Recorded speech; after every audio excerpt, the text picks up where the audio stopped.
지난주 이런 부활주일이라서 제가 구속사 성경 강의를 한 주에 못했습니다.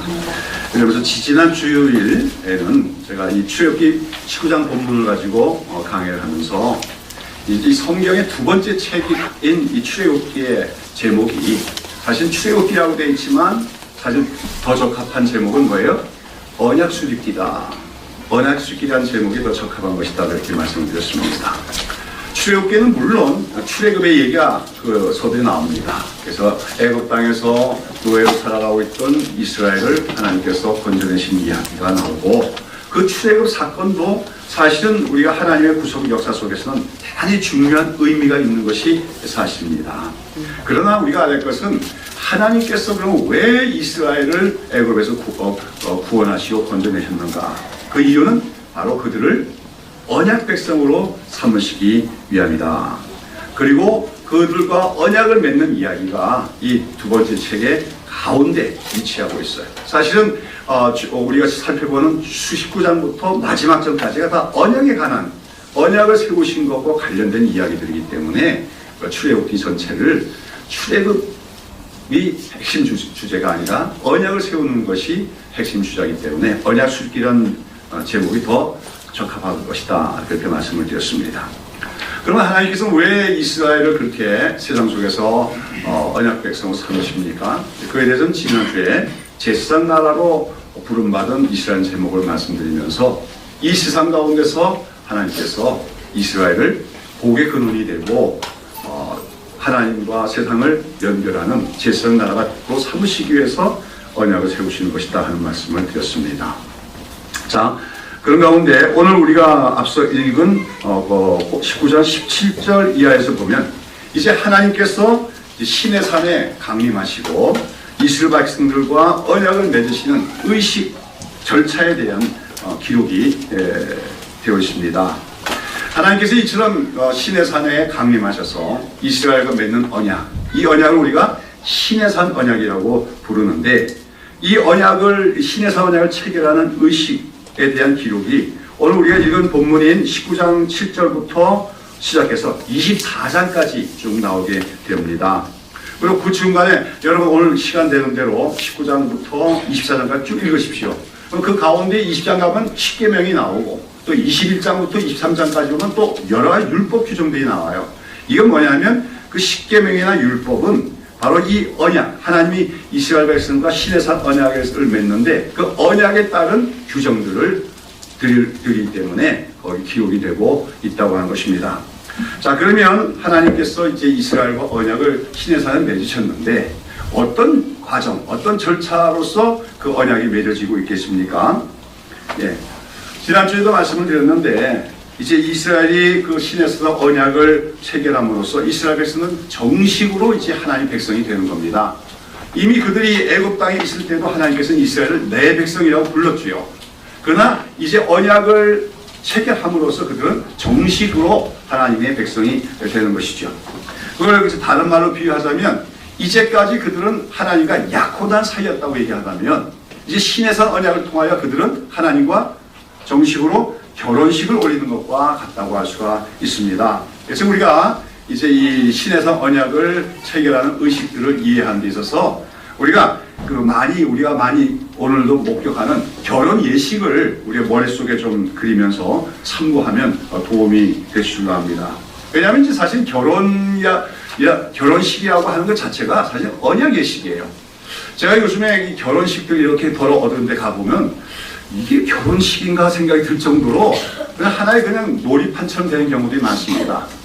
그러나 물론 결혼식은 축제이기도 하고 잔치이기도 하지만 결혼식의 가장 중요한 그 의미는 언약을 맺는다는 거예요. 언약 예식입니다. 이게 약해지니까 오늘날 사람들이 결혼의 중요성을 망각하게 되고 너무 쉽게 또 이혼하게도 되는 거 아닌가 생각이 들어요. 언약이란 말이 성경에서는 히브리어로 베리트입니다. 이 베리트란 말은 둘러 쪼갠다는 말이에요. 뭘 둘러 쪼개요? 이 성경에 보시면 나오지만 짐승을 둘러 쪼개서 여기서 제사를 드려요. 근데 짐승을 둘러 쪼갠다는 건 뭐죠? 짐승을 어떻게 한다는 거죠? 죽인다는 걸 의미해요. 그러니까 베리트, 언약이란 말은 히브리 말에는 원래부터 어떤 의미가 있는 겁니까? 죽인다, 죽음이란 말이 그 안에 단어가 들어있는 거예요. 그러니까 내가 당신과 언약을 맺는다는 말은 당신과 나는 뭐예요? 생명과 죽음을 함께 한다는 의미가 있게 되고, 당신과 나 사이에 맺어진 언약이 깨어지는 경우에는 우리 중에 누군가가 어떻게 된다? 죽어야 된다, 쪼개져야 된다는 그런 의미가 담겨 있는 게 언약이란 말입니다. 그만큼 언약이란 말은 어떻게 보면 무섭기도 한 말이에요. 그런데 오늘날 많은 사람들이 이 결혼관계를 언약으로 생각하지 않으니까 쉽게 만났다, 쉽게 헤어질 수도 있는 걸로 생각할 때가 많다는 겁니다. 특별히 이제 우리가 성경에서 이제 언약이란 말이 나오지 않습니까? 구약 성경이 뭐죠? 사실 보면 옛 언약이고 신약 성경은 새 언약에 관한 건데, 오늘 우리가 살펴보고 있는 신의 산 언약이 바로 옛 언약이죠. 구약이죠. 그런데 이 구약이나 신약이나 언약에 관한 얘기 속에서는 반드시 삶과 죽음의 얘기, 특별히 피와 생명에 관한 얘기가 거기 내포되기 마련한 것입니다. 아무튼지 제가 말씀드린 것처럼 결혼 예식도 일종의 뭐예요? 언약 의식과 같다. 그렇기 때문에 이제 하나님께서 신의 산에서 이스라엘 백성과 언약을 맺으시는 그 과정의 그 의식 절차에 대한 과정들을 우리가 이해하는 데 있어서 우리가 통상적으로 많이 모든 결혼식을 연상하시면 좀 도움이 됩니다. 물론 똑같진 않아요. 그러나 어느 정도 도움이 될 수가 있다고 하는 거죠. 우리 보통 이제 결혼식이 시작되려면 어떤 순서가 필요합니까? 제일 먼저 이제 청첩장을 돌려야겠죠, 그렇죠? 청첩장을 돌리면서 이제 아무개와 아무개가 어느 날, 어느 시에, 어디서 결혼 예식을, 혼인 예식을 올리게 됩니다. 그리고 이제 청첩장에 또 간단 하나마 인사말이 들어갈 수도 있죠. 아무개와 아무개가 더 사랑의 열매를 맺기 위해서라든지 이런 결혼의 의의와 목적에 대한 간단한 인사말도 첨부가 될 수가 있습니다. 그리고 나서 이제 결혼식 당일이 되면 어떻게 됩니까? 예식장에 누가 먼저 입장하죠? 신랑이 입장을 합니다. 그리고 뒤따라서 신부가 들어오고, 그러고 나서 이제 두 사람이 입장이 완료되면 그 다음에 누가 이제 나서지요? 주례가 나서서 두 사람에게 뭘 묻지요? 이 결혼식의 의의와 목적에 대해서 주례사를 전하고 나서 그 다음에 두 사람에게 서약을 받습니다. 신랑과 신부 각 사람이 각자 배우자에게 대한 의무와 책임을 다 할 것인가, 그걸 묻지요. 그럴 때 신랑과 신부는 뭡니까? 그 서약문을 듣고 내가 그렇게 행하겠다 하는 뜻으로서 예라고 서약을 하게 되었습니다. 이 서약을 받고 나서 이제 주례는 이제 두 사람이 신실하게 서약을 했기 때문에, 맹세했기 때문에 이 결혼이 성사됐다는 것을 선포하는 성원 선언문을 낭독하게 되어지죠. 그러고 나서 이제 요즘에는 많이 사라졌지만 옛날 같으면은 이 두 사람이 이제 정식으로 결혼이 성사됐다 하는 증표로서 어떻게 합니까? 보통 반지를 교환하게 하기도 합니다. 이런 이제 그 순서가 일반적인 우리가 통상적으로 보는 결혼식의 순서할 수 있을 것인데, 오늘 우리가 이제 출애굽기의 19장에서부터 24장까지도 보면 이런 순서가 똑같지는 않지만 비슷한 그 언약 예식의 체결 과정이 기록되고 있는 것을 볼 수가 있다는 것이죠. 제일 먼저 우리 19장 1절 2절 보시면은 이스라엘 백성들이 애굽 땅에서 나온 지 3개월 되는 그 달에 그들이 시내 광야에 이르러 시내산 앞에 장막을 쳤다 하는 언급이 나오는데, 이거 말하자면 지금 언약의 당사자인, 그러면서 이스라엘이 마치 신부가 그 예식의 장소에 도착하듯이 이렇게 도착하였음을 의미합니다. 그러고 나서 이제 하나님께서는 모세를 통하여 이제 당신께서 어떻게 이스라엘을 애굽에서 구원해 내셨는지, 그리고 그동안 어떻게 은혜롭게 인도하여 주시는지를 말씀하시면서 너희가 이제 나의 말을 잘 듣고 순종하면 너희는 세상 가운데 나의 택하신 백성이 될 것이고 나의 소유된 백성이 될 것이고 특별히 너희가 내게 대하여 제상 나라가 될 것이라는 말씀을 전해주십니다. 그러면서 너희가 나의 모든 명령에 순종하겠느냐고 물으시죠. 여기 대해서 이제 이스라엘 백성들이 모세를 통하여 그 말씀을 듣고 우리가 그 말씀대로 준행하리라 응답을 하고 있는 것을 봅니다. 이건 마찬가지 혼인 서약을 하는 거나 지금 다름이 없는 것이겠지요. 그리고 나서 이제 7절 이후에 보면 신의 산에 하나님이 그래서 이제 임재하시는 광경이 묘사되는데 이것은 마치 신랑이 지금 예식장 안으로 입장하는 것과 같다고 할 수 있을 것입니다. 자, 그런데 그처럼 여호와 하나님께서 신랑이신 여호와 하나님께서 신부인 이스라엘과 언약을 세우시기 위해서 신의 산에 강림하실 때 어떠한 모습으로 강림하셨다고 기록이 되고 있습니까? 우리 16절부터 19절을 한번 보시겠습니다. 다 같이 한번 읽어볼까요? 제3일 아침에 우레와 번개와 빽빽한 구름이 산 위에 있고 나팔 소리가 심히 크니 진즉 모든 백성이 다 떨더라.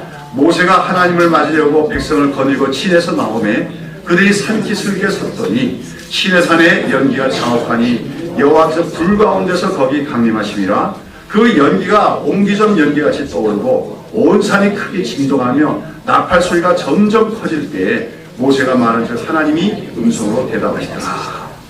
한마디로 하나님이 지금 신의 산에 임재하십니다.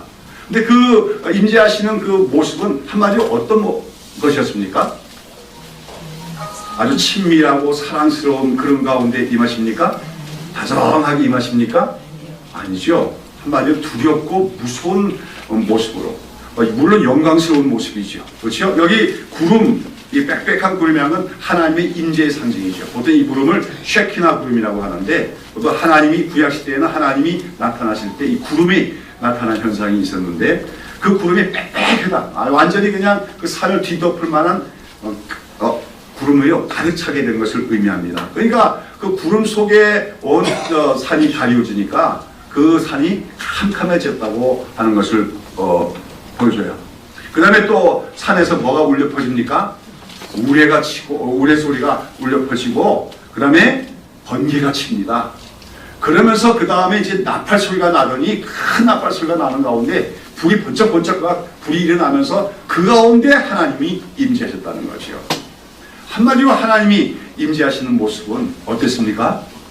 두렵고 무섭고 떨리는 모습으로, 어미하신 모습으로 신의 산 위에 강림을 하셨다고 하는 것이요. 그랬더니 이스라엘 백성들이 이러한 모습을 보고 어떻게 했습니까? 하나님이 이제 신의 산 위에 오시니까 와 박수 치면서 환영한 게 아니라 무서워 떠났다고 했습니다. 그 모습을 보고 무서워 떨면서 모세에게 뭐라 합니까? 여기 19절에 보면 당신이 우리에게 말씀하소서 우리가 들으리이다. 하나님이 우리에게 말씀하시지 말게 하소서 우리가 죽을까 하나이다. 맞아요. 그 하나님의 음성을 직접 들었다가는 자기들이 죽을 것 같은 그런 두려움에 사로잡혀서 자기들의 지도자인 모세에게 당신 혼자 하나님 앞에 나가서 그 말씀을 듣고 우리에게 전해달라고 요청하고 있는 것을 봅니다. 그리고 나서 하나님께서는 사실은 그 백성들의 요청을 대로 모세만을 부르십니다. 그리고 모세에게 율법, 십계명을 비롯한 율법들을 다 주시면서 너희가 이 율법적인 규정들, 이건 언약에 따른 규정들인데 이것들을 다 지키며 순종하겠느냐 물으시고 여기에 대해서 이스라엘 백성들은 또다시 그렇게 하겠노라고 일제히 다 같이 한 몫이도 대답하는 그런 것들이 내용이 24장에 보면 나오게 됩니다. 그렇게 해서 이제 하나님이 신의 산 위에 강림하시고 이스라엘 백성들이 이제 그 하나님의 언약을 잘 지킬 것을 서약한 후에 이제 하나님과 이스라엘 사이에 맺어진 언약을 확증하기 위해서 제사가 드려집니다. 근데 이 제사에서는 여기 젊은 수소를 희생제물로 삼아서 그걸로 번제와 화목제를 드리고 그 다음에 그 피를 어떻게 합니까? 제단에도 뿌리고 그 다음에 이스라엘 백성에게도 뿌리는 것을 우리가 24장에 보면 나와요. 그래서 왜 피를 뿌리느냐? 피라고 하는 것은 성경서에서 무엇을 상징합니까? 생명을 상징합니다. 그러니까 백성들에게 그 피를 뿌렸다는 것은 백성들이 이제 하나님과의 언약을 죽기까지, 그렇죠? 생명을 다해서 지키겠다, 맹세하는 것을 의미합니다. 아까도 얘기했지만 언약이라고 하는 것은 그 언약이란 말 자체가 베리트, 둘로 쪼갠다는 말이 있어서 그 언약을 지키고 깨뜨리는 자는 어떻게 된다? 죽임을 당한다는 의미가 그 안에 들어있다는 거예요. 그래서 백성들이 그 피 뿌림을 받으면서 우리가 하나님의 그 모든 말씀에 순종함으로써 그 언약을 지키겠나이다. 생명을 다하여 지키겠나이다. 이렇게 서약한 것을 나타낸 외적인 표현이 피를 뿌린 것이고, 또 동시에 피라고 하는 것은 또 제단에도 뿌리고 백성들에 뿌렸다는 것은 하나님과 이스라엘 백성들이 이제 그 생명이라고 하는 관계로 연합된 관계 속에 들어갔다 하는 것을 의미하는 것도 있다고 할 수가 있습니다. 자, 이렇게 이제 언약의 제사가 또 마치고 나서 그 다음에 24장에 보시면 모세는 이스라엘의 백성들 중에 대표자라고 할 수 있는 70인의 장로들과 함께 산 중턱까지 올라갑니다. 꼭대기까지 안 올라가고요. 산 중턱까지 올라가서 거기서 보니까 산 꼭대기에 있는 하나님의 영광이 보이죠. 그렇죠? 불 가운데 나타난 광채가 보이는데 그걸 바라보면서 이스라엘 백성 모세와 70인 장로들이 거기서 음식을 먹습니다. 이제 우리가 이게 언약을 맺고 나서 음식을 먹는 건 이제 고대 중동 지방의 하나의 관습인데, 이제 나와 저 사람이 전에는 그 서로 사이가 안 좋았어요. 그래서 뭐 서로 그냥 군대도 보내고 저쪽에서 군대 보내서 서로 싸움도 했는데, 어느 날 우리가 서로 그 평화 조약을 맺기로 합니다. 평화롭게 살자 이렇게 언약을 맺을 때 아까 얘기처럼 짐승을 잡아서 그 언약을 맺어요. 언약 예식을 맺고 이 언약 깨뜨리면 너나 나나 둘 중에 하나는 죽을 것이다. 이렇게 맹세를 한 후에 그 다음에 뭐 하냐면 그 언약의 그 의식을 치른 그 장소에 거기 다 주저앉아서 음식을 나눠 먹습니다. 음식을 나눠 먹는다는 말은 무슨 말이죠? 우리가 같이 밥을 먹는 사람 뭐라 그래요? 한 식구라 그러잖아요. 참 좋은 말이에요. 우리나라 말은 이 식구라. 같이 먹는 사람은 한 식구라는 것은 공동 운명체라고 하는 걸 의미하는 거죠. 그렇죠? 한 식구다 하는 것은. 그러니까 언약을 맺고 그 후에 음식을 나눠 먹는다는 것은 당신과 나는 이제 우리가 뭐가 돼요? 한 식구가 되었다. 공동 운명체가 됐다는 것을 나타내는 그런 의식이었다는 거죠. 그러니까 지금 이스라엘의 대표들이 이제 산 중턱까지 올라가서 하나님 바라보면서 음식을 먹은 것은 바로 이제 하나님과 이스라엘 백성들은 뭐예요? 친하게 되었다. 화목관계에 들어갔다 하는 것을 의미하게 되는 거죠. 오늘 우리 교회에서 이제 성찬식을 하는 것도 그런 의미가 있고, 또 성찬식이 아니라 사실 주일 낮에 우리가 점심 먹는 게 교회에서는 굉장히 의미가 깊다는 걸 알아야 돼요. 그래서 우리가 교회 안에서 같이 식사를 함으로써 우리는 정말 영적으로 영원한 한 가족이요 식구임을 나타내는 의미가 우리 점심 식사에 있다는 걸 아셔야 돼요. 그러니까 점심 식사 안 하고 가시지 말고 반드시 우리가 오늘 그 교회에서 점심 식사 하는 것도 주일 예배 의식의 한 부분이다. 이렇게까지 우리가 생각할 수 있어야 될 줄로 믿습니다. 그러니까 이제 주방에서 일하시는 분들도 그냥 막 밥 한 끼 마련한다 이렇게 생각하지 마시고, 오늘 이제 우리 믿음의 공동체인 우리 성도들이 하나님께 예배를 드리는 그 예배의 한 과정으로서 그 음식을 준비하는 것이다. 이런 마음으로 음식을 준비하시면 더 은혜로운 요리가 될 줄로 믿습니다.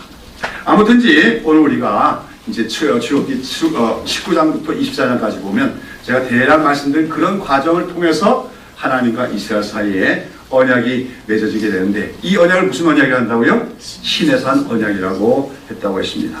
자, 그러면 이 시간에 우리가 생각해 보고 싶은 것은 이처럼 하나님께서 이스라엘과 시내산 맺은 이 시내산 언약의 특징이 어떤 것인가 하는 것입니다.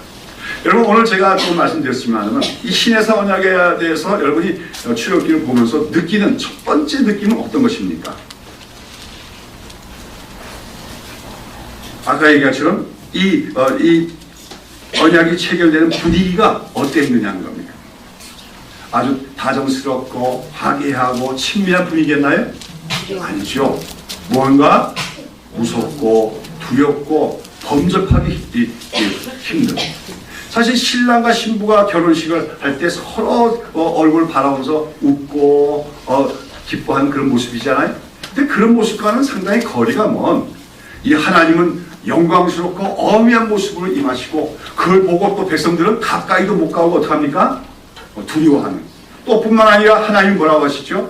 너희가 나에게 가까이 하면 내가 너희를 치해서 너희들 죽을 것이다. 그냥 함부로 가까이 하지 마라. 이게 일반적인 결혼하고는 완전히 다르죠. 한마디로 무섭고 두렵다는 것이 이 시내산 언약의 특징이었다고 할 수가 있습니다. 그래서 이스라엘 백성들은 자기들이 하나님 앞에 가까이 갈 수 없음을 알고 누구에게 하나님과 자기들 사이에 중재를 해달라고 부탁합니까? 모세에게 부탁을 하고, 그래서 모세는 그 백성들의 요청을 받고 또 하나님의 부르심을 받고 자기 혼자 산꼭대기에 올라가고 거기서 하나님의 말씀, 율법들을 받아서 백성들에게 전하고 있는 모습을 보게 되었습니다. 이러한 시내산의 언약의 체결의 분위기, 말하자면 백성들이 하나님을 보았지만 멀리서만 바라보며 두려워했던 모습들, 무서워 떨기까지 했던 모습들, 이러한 그 시내산 언약에 맺을 때 형편은 우리에게 무엇을 말해줍니까? 이것은 이 이스라엘 백성들이 하나님의 선택을 받은 백성들이긴 했지만 아직도 그들의 죄의 문제가 완전히 해결되지 않았음을 우리에게 말해줍니다. 죄의 문제가 해결되지 않았기 때문에 그들이 그 거룩하신 하나님 앞에 감히 가까이 나갈 수 없는 가운데 체결된 것이 시내산 언약이다 하는 것을 우리에게 말해준다고 하는 것입니다. 여러분, 원래 인간은, 하나님의 형상으로 지음받은 인간은 하나님 존재입니까? 하나님을 무서워하는 존재입니까? 하나님께 친밀히 여기는 존재입니까? 우리가 인간이 타락하기 전에 에덴 동산에서 살았을 때 인간은 하나님을 대하여 두려워하거나 무서워하는 것이 아니라 친밀히 여기는 존재였어요. 하나님의 형상이라는 말 자체가 그런 것입니다. 자, 그러나 우리가 창세기 3장에 보면 아담이 하나님이 금하신 선악과를 먹자마자 나타난 현상이 뭐였습니까? 하나님을 피하여 숨었더라. 그게 제가 지금 지난주에도 말씀드렸죠. 그것이 바로 죽음이었다는 거죠. 너희가 정령 그 선악과를 먹게 되면 정령 죽으리라고 했는데, 바로 그처럼 이스라엘 백성과 아담과 하와가 하나님의 명을 어기고 선악과를 먹은 즉시 그들에겐 영적인 죽음이 찾아왔고, 그래서 하나님이 다가오시니까 반가워 맞이하는 것이 아니라 하나님을 피하여 숨었다고 말하는 것입니다. 그리고 나서 우리가 알다시피 아담과 하와는 에덴 동산에 추방이 됩니다. 에덴 동산 한마디로 하나님과 인간 사이에 친밀한 교제가 일어나는 장소였고, 그런 친밀한 교제 속에서 온갖 기쁨과 평강이 있는 곳이 바로 희락이 있는 곳이 에덴 동산이었습니다. 근데 이제 그들은 에덴 동산에 쫓겨난 존재가 되었고, 그 이후로 아담과 하와의 후손으로 이 땅에 태어나는 모든 인류들은 선천적으로 누구를 무서워하는 존재가 됐습니까? 하나님을 두려워하고 무서워하는 존재가 된 것입니다. 기독교 아닌 대부분의 종교들은 다 하나님을 무서운 분으로 인식하게 마련한 거죠. 그런데 그것은 또 맞는 것이죠. 하나님은 거룩하신 분입니다. 그런 하나님께 죄인 인간이 감히 가까이 나갈 수가 없는 거예요. 가까이 나갔다가는 죽을 수밖에 없는 거예요. 그런데 지금 이 시내산에서 언약이 체결되는 분위기도 보면 바로 그렇다는 것이죠. 하나님은 이스라엘을 전 세계 속에서 자기 택하신 백성으로 삼고 계시지만 이스라엘 백성들은 감히 그 하나님의 얼굴을 뵙지도 못하고 하나님께 가까이 나가지도 못하고 심지어는 하나님 말씀하시는 것도 직접 듣기를 두려워해서 왜요? 중재자로 모세를 세우기를 요청하고 있는 걸 보게 되었습니다. 이러한 두려움과 무서움 가운데 맺어진 것이 시내산 언약의 가장 큰 특징이었다고 할 수 있어요. 첫 번째. 그 다음에 이 언약에서 또 특징은 뭡니까? 이 언약의 중보자가 누가 있냐 하는 거예요. 아까 제가 이제 결혼식에서 누가 있기 마련입니까? 주례가 있는 것과 마찬가지로 이제 이 언약의 식에서는 또 중재자가 있게 됩니다. 이쪽과 저쪽에, 이쪽의 말을 이쪽에 전하고 저쪽의 말을 이쪽에 전하고 이쪽이 저쪽에 대해서 서약을 하면 그 서약한 말을 전하고 이제 이런 사람이 중재자 아니겠습니까? 중보자인데, 언약의 중보자인데 이 시내산 언약에서는 누가 언약의 중보자입니까? 모세가지요. 모세는 훌륭한 사람입니다. 위대한 믿음의 사람입니다. 그러나 우리가 알아야 될 것은 모세도 뭐가 있는 허물과 죄가 있는 죄인에 불과한 사람이에요. 그 자신도 연약함과 부족함이 있고 죄성이 있는 인간이었다. 그런데 바로 그런 죄성이 있고 그 자신도 연약함이 있는 모세가 하나님과 이스라엘 사이에 언약의 중보자가 되었다는 것은 이 언약 자체가 뭐예요?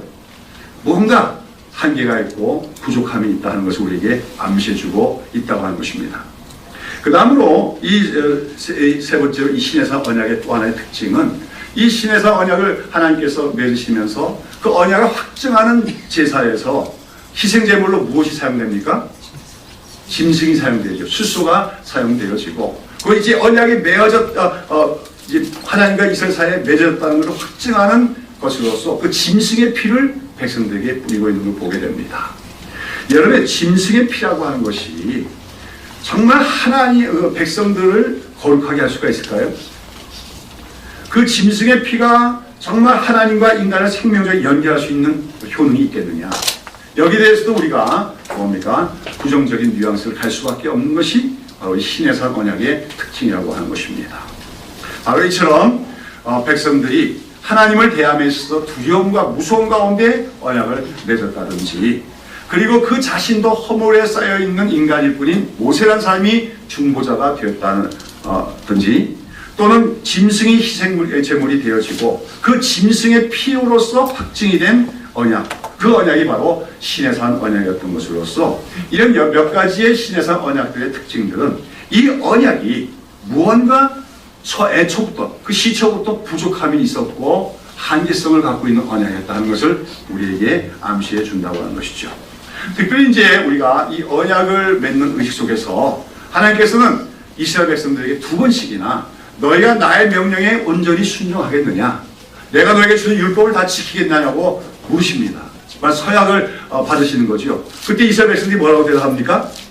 우리가 반드시 그 말씀대로 준행하겠나이다 하고 두 번씩이나 맹세를 하는 것을 볼 수 있어요.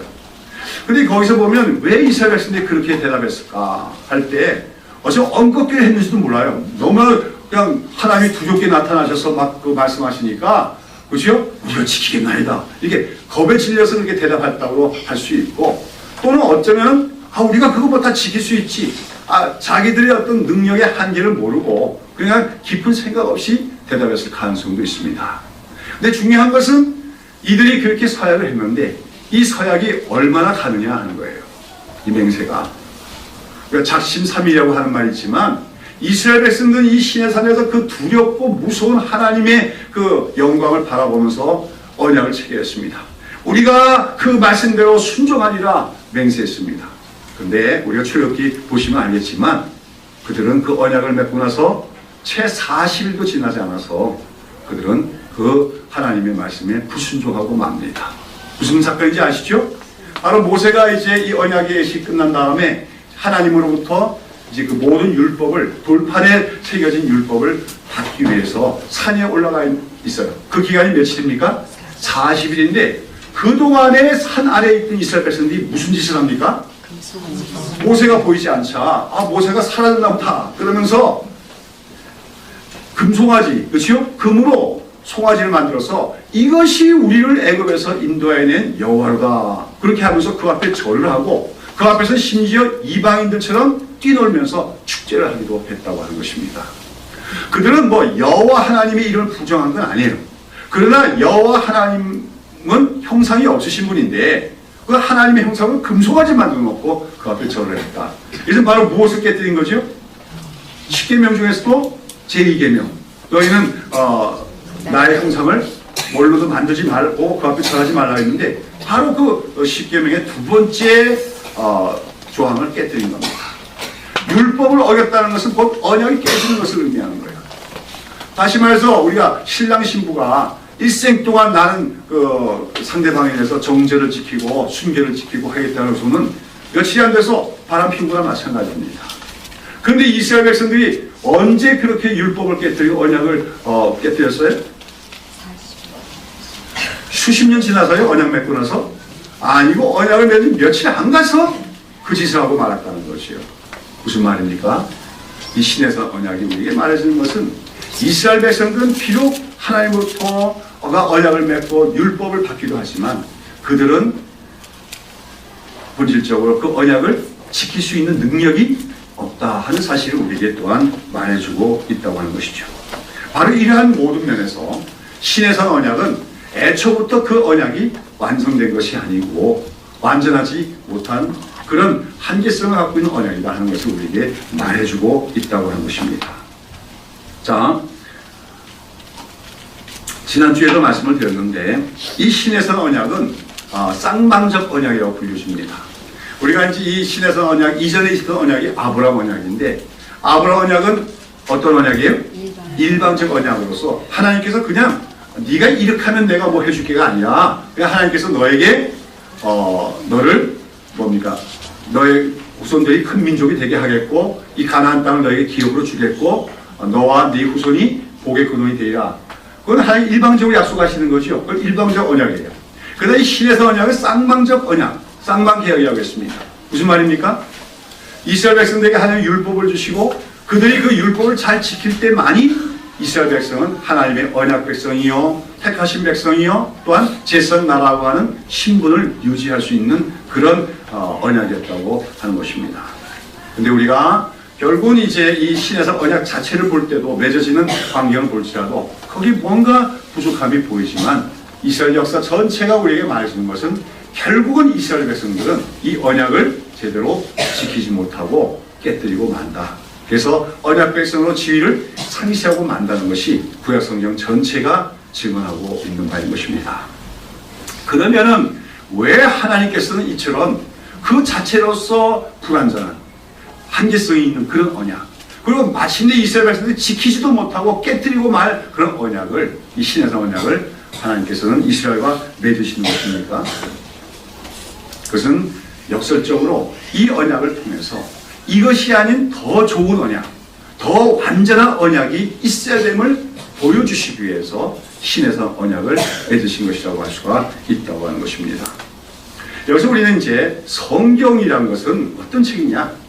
도대체 성경은 누구를 위하여 기록된 것인가를 우리가 이 시간에 확실히 좀 알고 넘어가야 될 줄로 믿습니다. 여러분 이 성경들 그 중에서 특별히 구약 성경은 누구를 위하여 원래 기록이 된 책이라고 생각하십니까? 구약 성경은 누구를 위한 책이에요. 어떤 사람들이 이렇게 말합니다. 구약 성경은 유대인들의 경전이고 신약 성경은 기독교인들의 경전이다 그렇게 얘기합니다. 여러분 그렇게 생각하십니까? 그러면서 그들은 얘기하는 거죠. 구약 성경은 유대교의 경전으로서 구약 성경 이스라엘 민족 즉 유대인들을 위한 것이다. 그 신약 성경만이 기독교인들만을 위한 경전이라고 그렇게 말합니다만 과연 그러냐는 것이죠. 물론 신약 성경이 누가 뭐라고 해도 기독교를 위한 책이다 하는 것은 말할 수가 있지요. 그런데 오늘날에도 그래서 이제 오늘날에도 구약의 율법대로 살아야 된다고 믿고 있는 유대인들이 많이 있는데 그 유대인들은 이 신약 성경을 하나님의 말씀으로도 여기지 않습니다. 그래서 그들은 신약 성경을 가치 없게 봐요. 그래서 신약 성경을 거들떠보지도 않아요. 그러면서 구약 성경이만이 하나님의 말씀이고 이 구약 성경 오로지 자기 민족들만을 위하여 하나님이 주신 책으로 여기면서 그런데 그러한 그 구약 성경을 기독교가 자기들의 경전으로 삼고 있는 걸 왜? 의아히 여기거나 아니면 불쾌하고 여기기도 한다는 것입니다. 자, 그럼 과연 그런가? 그러나 우리가 분명히 알아야 할 것은 신약 성경뿐만 아니라 구약 성경까지도 모든 성경은 오로지 우리 신약 시대의 그리스도인들을 위하여 하나님이 원래 주신 책이라는 것을 기억을 해야 된다는 것입니다. 물론 구약 성경은 그 구약 성경에 기록될 당시에 이스라엘 백성들 그 중에서 참된 진실한 하나님 백성들에게 주어진 말씀이기도 합니다. 그러나 구약 성경은 그 자체로서는 하나님이 누구신가 또 하나님의 구원 계획인 어떤 것인가를 완전히 드러내기에는 부족한 불완전한 계시라고 할 수가 있는 거예요. 구약 성경만 갖고는 하나님이 누구신가를 완전히 알 수도 없고 또 하나님의 구원 계획에서 완전히 이해할 수가 없다고 하는 것입니다.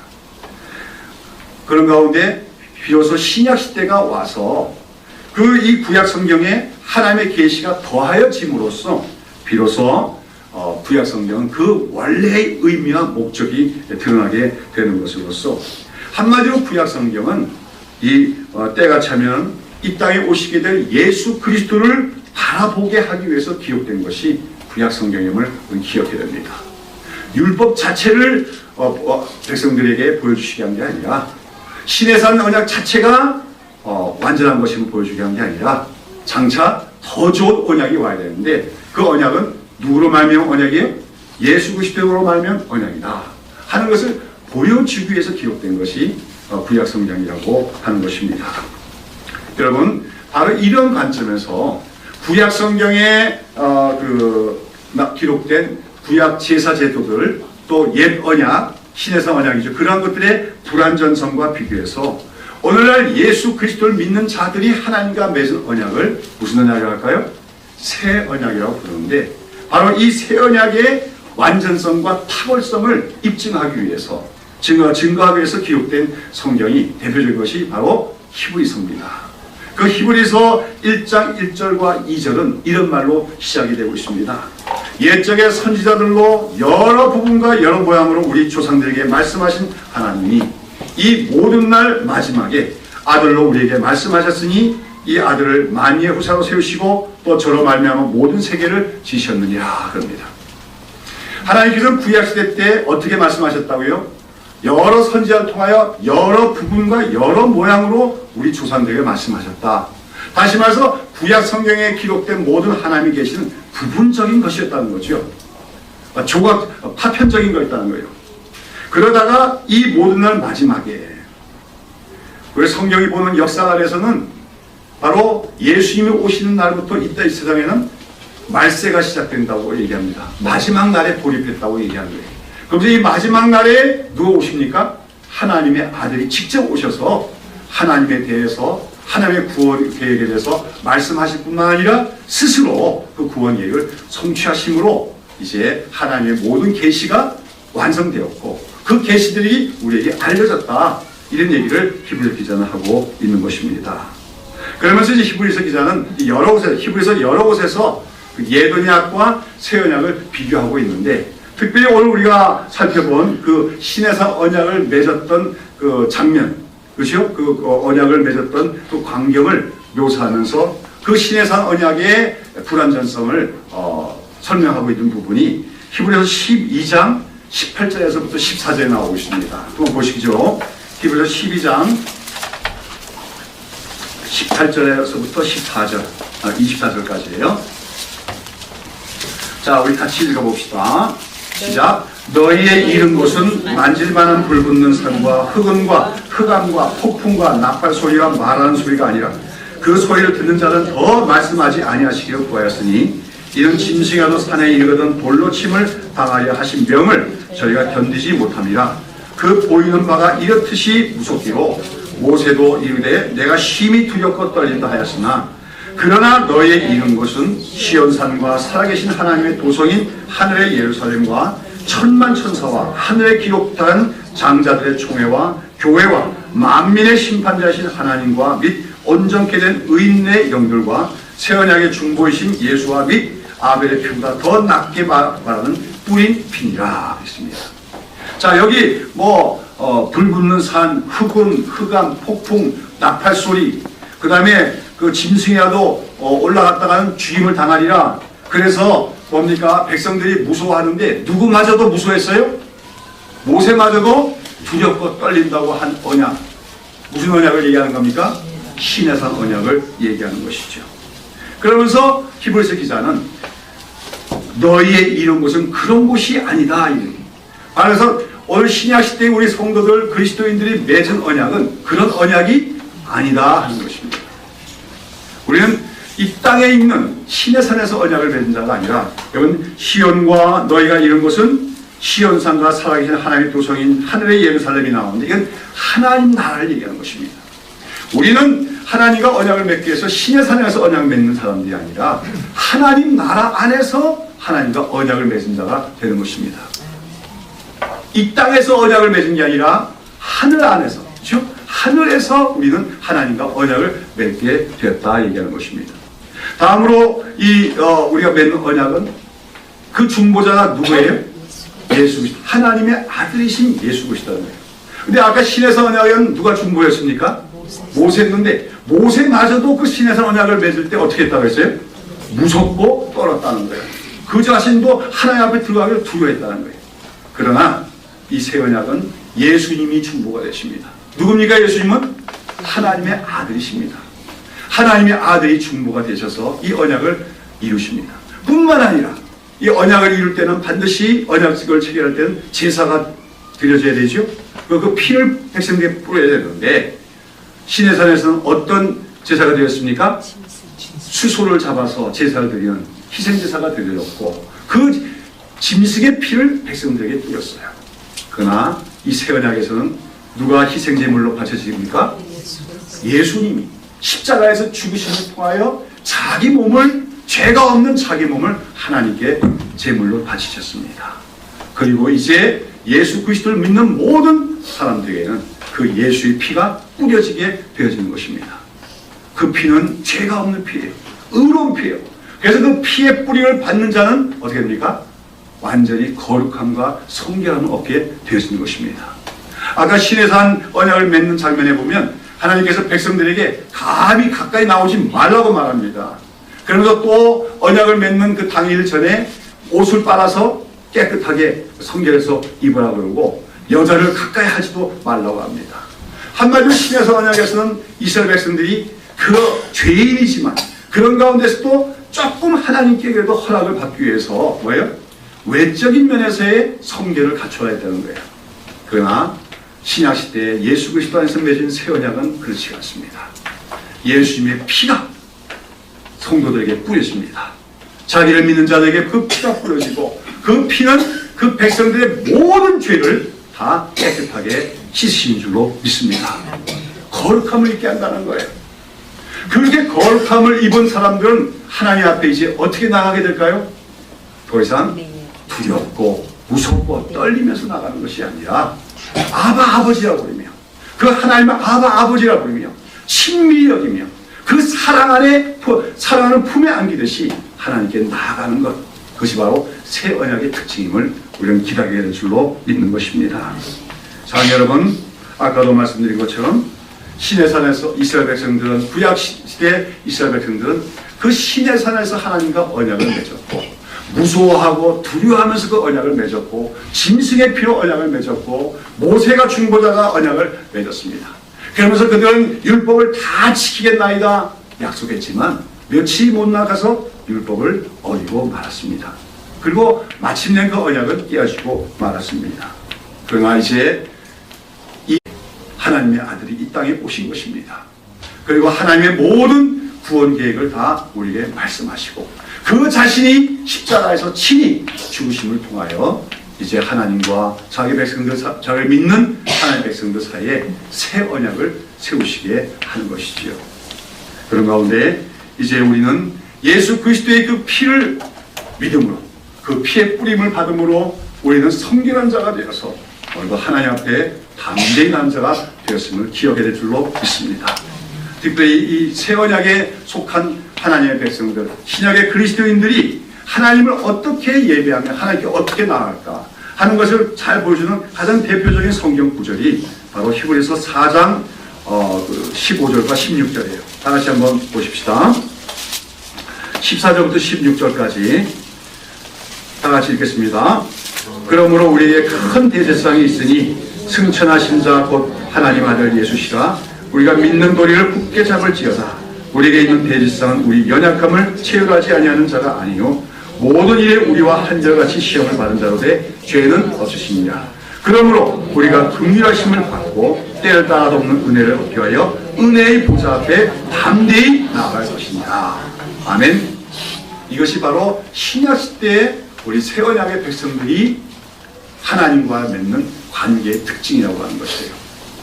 여러분, 이제 이 옛 언약, 신에서 언약의 근거에서 뭐가 지어지냐면 성막이 지어집니다.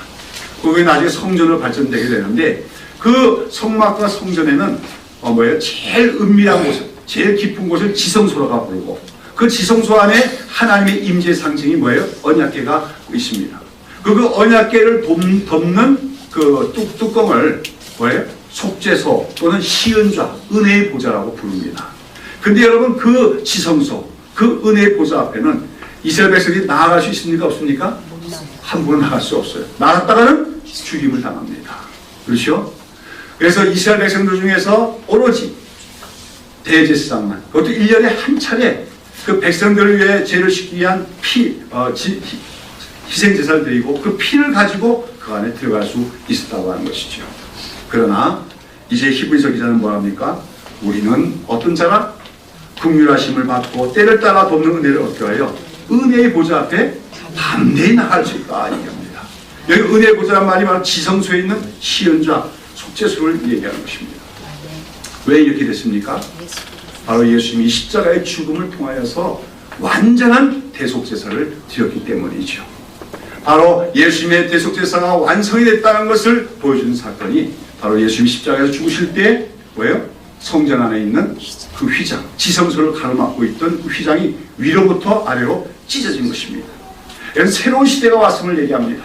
이제 하나님 믿는 자, 특별히 예수 그리스도의 피로 말미암아 거룩함을 얻고 죄심을 얻은 자들은 이제 더 이상 하나님 앞에 나갈 수 없는 게 아니라 무서워하고 두려워하는 것이 아니라 하나님 앞에 담대히 나갈 수가 있다. 누구든지 예수님의 이름을 의지하여 하나님의 보좌 앞에 나가서 또 도우시는 은혜를 구할 수 있는 때가 되겠다 하는 것을 보여주는 사건이 바로 성전의 휘장이 찢어진 사건인 것입니다.